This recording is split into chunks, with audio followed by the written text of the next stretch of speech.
네, 시청자 여러분 안녕하세요. 수급의 정석의 정석일입니다. 자, 어제 이제 미국의 새로운 정부, 이제 바이든 정부가 이제 출범을 했습니다. 이제 그러면서 시장에서 다시 한번 좀 기대감이 좀 부각이 되고 있는 상황인데요. 오늘 이제 이런 시장에서 외국인과 기관들은 또 어떤 종목을 주목하고 있는지 수급주 한번 알아보시길 바라겠습니다. 자, 그러면 오늘 시장부터 한번 체크를 해 보도록 할게요. 자, 오늘 수급 동향을 보게 되면 지금 코스피와 코스닥에서 개인들의 이제 매수세가 지금 유입이 되고 있는 상황이고, 좀 기관과 외국인들은 지금 양시장에서 소폭 좀 매도세를 지금 보여주고 있는 모습이다라고 보시면 될 것 같은데, 최근에 이제 바이든 정부가 지금 출범한 이후로 이제 경기 부양책에 대한 부분들이 재부각이 되면서 좀 기대감이 좀 올라가고 있습니다. 그래서 시장은 소폭 상승을 하고 있지만 외국인과 기관 쪽에서는 매도가 나오고 있는 모습인데, 아무래도 최근에 시장이 조금 조정을 겪은 뒤에 하단부터 좀 시장의 상승세를 이끌어왔던 거는 이 외국인과 기관들이 코스피, 코스닥 번갈아가면서 시장을 조금 이끌어왔었습니다. 그렇기 때문에 오늘 좀 단기적인 고점에서는 어느 정도 좀 차익 실현 물량들이 나오고 있는 흐름이다라고 좀 보시면 좋을 것 같고요. 근데 시장에서 중요한 거는 최근에 제롬 파월의 이제 연설, 그리고 제니 옐런의 이제 연설, 이런 것들을 통해 가지고 시장의 방향성은 다시 한번 위쪽으로 갈 수 있다라는 그 기대감들이 살아나고 있는 시점이기 때문에 시장이 좀 빠지고 조정이 들어온다고 하시더라도 걱정하지 마시고 조금 매수 기회로 활용하셨으면 좋을 것 같습니다. 자, 그럼 이렇게 시장 여기까지 한번 알아보도록 하겠고, 오늘 본격적으로 수급주 한번 체크를 해보도록 할게요. 자, 외국인 수급주부터 먼저 체크를 해볼 텐데, 첫 번째 코리아 서큐트, 상신 EDP, 원익 IPS가 올라와 있습니다. 자, 여기 중에서 두 번째 상신 EDP를 한번 알아보도록 할게요. 상신 EDP 같은 경우는 2차 전지 배터리 용기를 생산하는 업체입니다. 흔히 캔이라고 얘기도 하고, 쉽게 말하면 이제 배터리에 그 물질들을 담는 그런 용기를 주력으로 생산을 하고 있는데, 이 상신 EDP 같은 경우에는 삼성 SDI의 그 용기의 대부분을 담당을 하고 있다라고 보시면 좋을 것 같아요. 실제로 삼성 SDI 내에서 한 점유율이 한 80% 이상이다라고 이제 보시면 되는데, 자연스럽게 최근에 삼성 SDI의 배터리 출하량이 증가를 지금 하게 되면서 동사의 실적도 꾸준하게 지금 올라오고 있다라고 이제 보시면 좋을 것 같습니다. 실제로 이 업체 같은 경우에는 2020년에 이제 헝가리 법인에서 이제 중대형 이제 캔 용기를 생산하기 시작을 했었는데, 처음에 이제 공장 가동할 때 공장 가동률이 한 50% 정도였어요. 네, 작년 2분기를 지나서부터는 한 70%까지 올라왔고, 3분기 때까지는 한 80% 이상의 지금 가동률이 올라왔기 때문에 그만큼의 지금 배터리 출하량이나 그 용기들도 출하량이 증가되고 있다라고 보시면 좋을 것 같고, 심지어 이제 라인까지 계속해서 증설을 늘려가고 있는 상황입니다. 작년에 2개의 라인을 지금 가동을 시키던 게 현재는 3개까지 지금 가동이 되고 있는 상황이고요.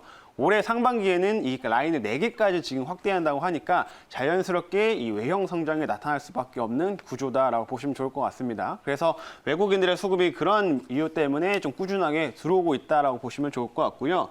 그다음에 단기적인 이벤트로는 다음 주 삼성 SDI의 이제 실적 발표를 앞두고 있습니다.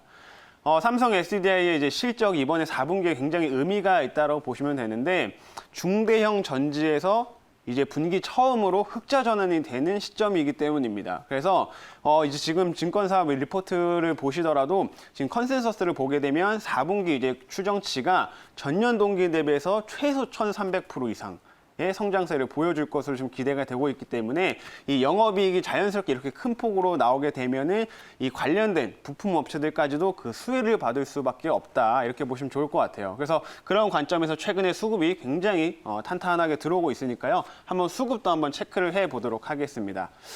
실제로 지금 외국인과 기관 쪽에서 둘 다 지금 매수세가 굉장히 강하게 들어오고 있는 모습을 보이고 있는데, 주가상으로는 그렇게까지 큰 폭의 상승을 만들어내진 않았습니다. 그래서 이러한 충분히 매수세를 바탕으로 해가지고 이벤트가 좀 부각이 된다면 큰 폭의 시세가 나올 수 있는 구간이기 때문에 상신 EDP도 한번 관심 있게 지켜보시면 좋을 것 같습니다. 자, 그러면 이제 기관의 수급주 한번 포착해 보도록 할게요. 자, 첫 번째로는 YG 엔터테인먼트, 두 번째 사이맥스, 세 번째 LG 이노텍이 올라와 있는데, 비교적 대형주인 LG 이노텍을 한번 보도록 하겠습니다. 자, LG이노텍 같은 경우에는 카메라 모듈을 주력으로 생산을 하고 있고 뭐 기판이라든지 혹은 전장용 부품들을 추가적으로 또 생산을 하고 있는 업체라고 보시면 됩니다. 근데 이제 카메라 모듈이 이제 주력이다라고 보시면 되는데 이 LG이노텍 같은 경우에는 애플향 매출 비중이 굉장히 높습니다. 그래서 아이폰 판매나 이런 것들에 연관돼서 주가가 좀 움직이는 경향이 있다라고 이제 보시면 좋을 것 같고요. 근데 이제 LG이노텍이 최근에 기관들의 수급이 좀 많이 포착이 되고 있는데 아무래도 그 이유가 이번에 4분기 실적이 호실적을 좀 기록할 것으로 예상이 되기 때문이에요. 지금 4분기 실적 발표가 LG이노텍 같은 경우에는 25일입니다. 얼마 남지 않았어요. 그래서 그걸 앞두고 최근에 이제 매수가 유입이 되고 있는데 이번에 4분기는 굉장히 호실적이 나올 것으로 기대가 돼요. 왜냐하면 아이폰이 저번에 이제 그 코로나로 인해 가지고 출시가 조금 지연이 됐었죠. 그래서 통상 3분기의 실적이 가장 잘 나오게 되는데 이번에는 조금 이연이 됐기 때문에 LG이노텍의 실적이 4분기에 터지게 될 겁니다. 그래서 그 부분에 대한 기대감이 굉장히 크다라고 보시면 좋을 것 같고 그리고 아이폰 12 같은 경우에는 판매 비중 중에서 이 프리미엄 모델의 판매가 굉장히 높았어요. 프리미엄 모델 같은 경우 판매 비중 한 50%가 넘었는데 프리미엄 모델에는 뭐 멀티 카메라가 기본적으로 탑재가 돼 있지만 거기에 TOF 카메라라는 또 고부가 가치를 낼 수 있는 카메라가 탑재가 돼 있습니다. 그래서 LG이노텍이 이제 이런 고부가 가치 아이폰의 그 프리미엄 판매량이 늘어나면서 고부가 이제 제품에서도 큰 수익성을 좀 기록할 것으로 예상이 되기 때문에 그 4분기 호실적에 대한 기대와 함께 최근에 기관들의 매수세가 많이 포착이 되고 있다라고 이제 보시면 좋을 것 같습니다. 자, 그리고 두 번째로는 이제 5G 스마트폰이 점점 이제 많아지고 있죠. 모델이 많아지면서 이 기판 사업부가 앞으로의 성장성이 굉장히 기대된다라고 보시면 좋을 것 같아요.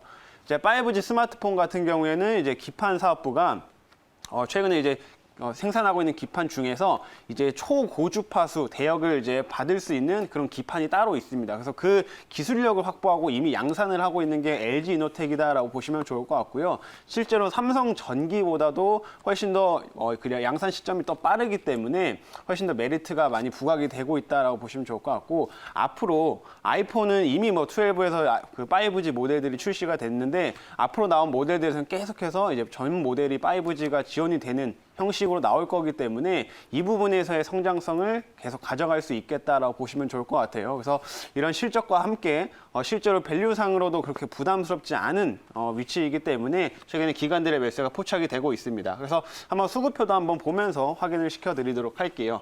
자, 보시면은 최근 들어서 기관 쪽에서 매수가 좀 꾸준하게 들어오면서 어제 같은 경우에는 주가 상승이 한번 좀 큰 폭으로 또 나왔었죠. 그래서 25일 실적 발표를 앞두고 나서 이런 기관들의 매수세는 좀 지속될 것으로 예상이 되기 때문에 LG이노텍도 한번 관심 있게 지켜보시면 좋을 것 같습니다.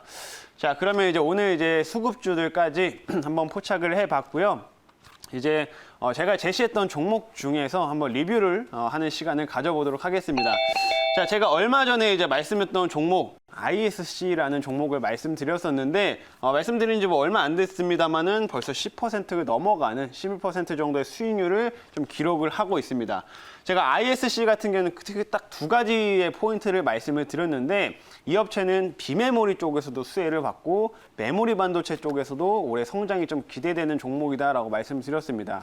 이제 테스트 소켓을 이렇게 부품을 생산하는 업체인데 비메모리 쪽에 최근에 출하량이 계속 증가되게 되면서 이 테스트 소켓의 소비도 계속해서 증가되고 있다라고 이제 보시면 될 것 같고 실제로 올해 같은 경우에는 비메모리 쪽의 매출 비중을 한 55% 이상까지 확대한다라고 회사에서 밝혔기 때문에 이 부분의 성장성이 최근에 많이 부각되었다라고 설명드렸습니다. 그리고 두 번째로는 이제 메모리 반도체 쪽에서는 올해 DDR5가 본격적으로 이제 생산되는 시점이기 때문에 DDR5는 크기가 훨씬 더 커지거든요. 그래서 기존에 생산하던 제품이 아니라 좀 더 가격 단가가 높은 제품으로 이제 공급을 해줘야 되기 때문에 이 부분에서도 수혜가 많이 기대가 된다라고 설명드렸습니다. 그래서 차트를 한번 보면서 이제 말씀드리면 최근에 제가 비메모리 반도체 같은 경우에는 비메모리 쪽으로 이제 흐름들이 굉장히 좋기 때문에 제가 최근 여기 눌려 있는 자리에서 한번 말씀을 드렸고 아직은 박스권에 갇힌 흐름이고 이 박스의 하단이기 때문에 충분히 매수의 여력이 있다,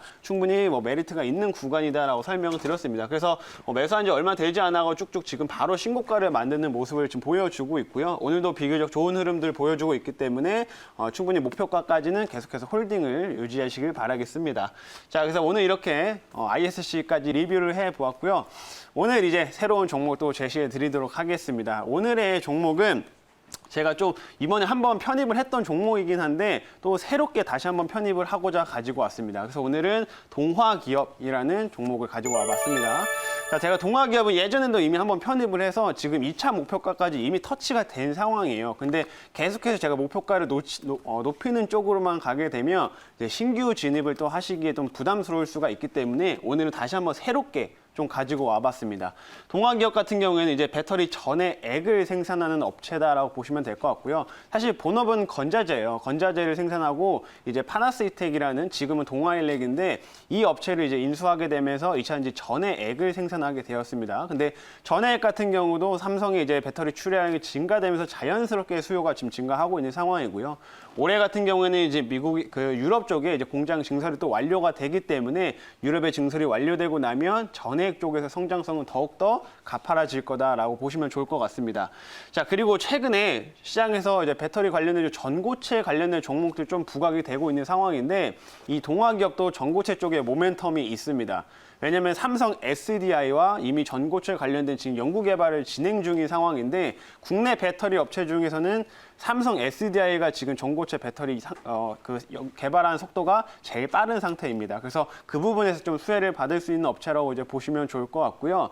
최근에 이제 뭐 도요타에서도 전고체를 올해 뭐 공개하겠다라고 얘기를 했었지만 사실 상용화 시점까지는 아직 많이 남았습니다. 그래서 상용화는 많이 남았지만 전고체가 하나의 또 테마로 작용이 되면서 모멘텀을 지금 주고 있는 상황이기 때문에 그 부분으로서 한번 보시면 좋을 것 같고 이제 마지막으로는 이제 본업 건자재 부분까지도 성장세가 꾸준히 이어지고 있다라고 보시면 좋을 것 같아요. 국내에서도 건자재, 뭐 바닥재라든지 이런 것들이 국내 업체에서 지금 1위 업체를 유지하고 있는 상황인데 이제는 국내가 아니라 해외까지 진출을 하고 있습니다. 최근에 이제 베트남 시장에 진출을 해서 작년부터 공장을 지금 한 2개 정도를 짓고 있는 상황인데 공장 이미 하나 정도는 완성이 돼가지고 가동이 시작이 됐어요. 그래서 베트남 쪽에서도 최근에 이렇게 점유율을 계속해서 올려가고 있다라고 보시면 좋을 것 같고요. 이제 하반기에 상반기 내로 또 이제 이 공장이 완료가 되면은 그 출하량은 훨씬 더 크게 증가될 것이다라고 보시면 좋을 것 같아요. 그리고 건자재 같은 경우에는 또 부동산 경기에 많이 영향을 받기 때문에 올해 국내 시장의 부동산 경기 굉장히 좋을 거다라고 지금 전망을 하고 있죠. 그래서 이에 따라서 자연스럽게 여기에 바닥재라든지 이런 건자재들도 계속해서 출하량이 증가하면서 동사의 실적 성장을 이뤄낼 것이기 때문에 그 부분을 보시고서 계속해서 투자 포인트로 잡으시면 좋을 것 같습니다. 자, 그래서 한번 차트를 좀 보면서 이 종목의 가격 전략 제시를 해드릴게요. 자, 제가 이 종목은 사실 여기 하단부부터 이제 매수를 포착을 해가지고 이미 목표가 2차 목표가 6만 원대까지 사실 도달을 했었어요. 그런데 뭐 추가적으로 하기보다는 다시 한번 이제 여 구간 새롭게 또 이제 편입을 시도하겠다라고 이제 말씀을 드리는 거고 매수는 현재가 마찬가지로 ISC와 비슷하게 최근 좀 박스를 만들고 있는 이 구간에서 아직 뭐 중간 부위에 위치해 있는 상황이기 때문에 여기서 다시 한번 매수에 좀 편입을 하도록 하겠고요. 목표가 같은 경우에는 6만 5천 원, 신고가에 넘어가서 6만 5천 원까지 목표가로 잡으시면 좋을 것 같고 손절가 같은 경우는 하단에 5만 4천 원을 손절가로 잡고 대응을 해주시면 좋을 것 같습니다. 자, 그래서 오늘 이제 말씀드린 동화기업까지 한번 주목을 해보시면 좋을 것 같고요. 자, 제가 오늘은 이제 무료 방송은 딱히 없고 문자 지금 하단에 자막이 나가는 것처럼 샵 2034로 문자 정석1이라고 보내주시면은 여러분들이 추가적인 정보 그리고 제 무료 방송 할 때 무료 방송에 참여하실 수 있으니까요. 샵 2034로 정석1이라고 보내주시면 되겠습니다. 자, 그러면 오늘의 수급의 정석은 이제 여기서 마치도록 하겠고요. 오늘도 시청해 주셔서 감사합니다.